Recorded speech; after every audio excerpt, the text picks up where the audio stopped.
And are you refreshed? Good. Now what? It's really wonderful to be here, especially on Valentine's Day, with people you love, and like Esther and Abraham. Law of attraction, or these teachings, are a big part of my life. And everything I observe, whether it's something happening to me or for someone else, I always equate it to vibration and energy and attraction. And Yeah. in my vortex is a version of me that has released enough resistance to allow broader perspective to flow through me and to speak through me. And I would like to know how I could facilitate that and help that to become a reality. Well, there are two things that are important for that or anything to flow. One is there must be a desire for it, and the other is there must be an allowing for it. Yes. And both of those things are in place. And so the next is just to enjoy the process of it. Just enjoy the process. Let it flow as often as you can. Be aware of it as much as you can. Mm-hmm. In the beginning, Esther's question was, because they have a conversation with Abraham, and Jerry would say, "It's really amazing information." And he would say, "What did this feel like to you, Esther?" And Esther would say, "Well, it didn't feel like amazing information. It felt like normal information. Mm-hmm. It felt like talking about what we're going to have for lunch kind of thing, because it's the relationship between what you know and the new that you're hearing." And so in time, and because Esther trusted Jerry's understanding that there was something good that was flowing, and because it was a nice feeling experience for her while it was happening, she agreed to continue this good feeling experience.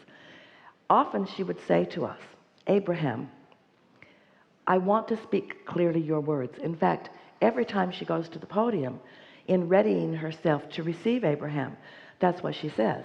"I want to speak clearly your words." And what she means by that is, I don't want any beliefs that I hold to be in the way of what you are presenting. And so that's the thing that is most interesting about this.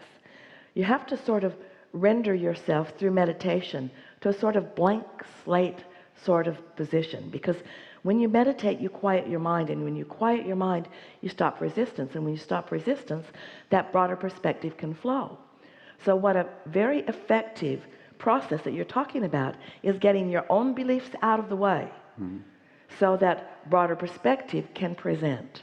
And in the beginning, it's actually an easier thing than when there are others that are gathered that are presenting their beliefs. So what is required is a very comfortable and practiced experience of quieting your own mind.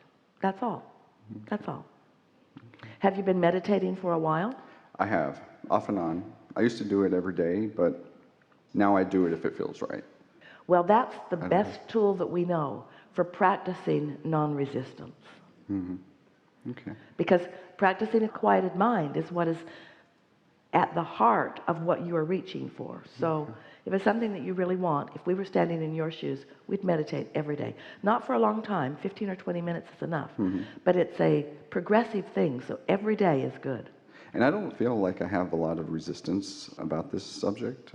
When I think about it, I We feel don't really think you good. do either. But the Feels thing really is, good. it's not just resistance about this subject, it's resistance about anything. In other words, you have to render your beliefs non-active. Okay. My beliefs, non-active. Okay. In order to really be in the receptive mode of what that broader perspective is presenting. Okay. I may have to listen to that again, because I feel like I didn't actually get it.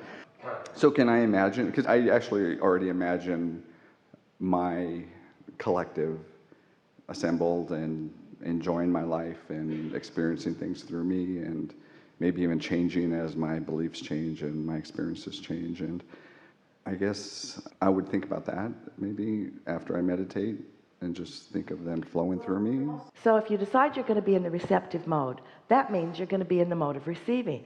It doesn't mean you're going to think about what you're going to receive. It doesn't mean that you're going to tell your inner being what you want to receive. Okay. It doesn't mean that you're going to change the world by the things that you do receive. It means that you're going to get your vibration out of the mix so that you can receive. And then as that begins to happen, then the next step and the next step and the next step will be obvious to you. And just notice and appreciate and go Yeah, on. yeah. Don't try too hard. People work at this. They decide that this is something that they're going to do, and then they get all mixed up in their head in it, and then what comes through is sort of distorted by what they're trying to make happen. Okay. And so just chill. Okay. Good enough? Yes, thank you. Good. Very good.